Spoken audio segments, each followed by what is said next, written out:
വായിലുള്ളോരെഴുത്തു പെട്ടി അന്ന് തുറന്നപ്പോൾ കത്തു കിട്ടി.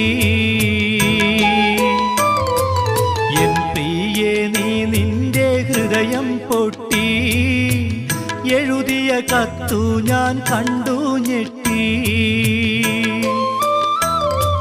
മധുരാനുഭൂതികളയവിറക്കി, മനസ്സിൽ വീണടിയും പൂപ്പേറുക്കി.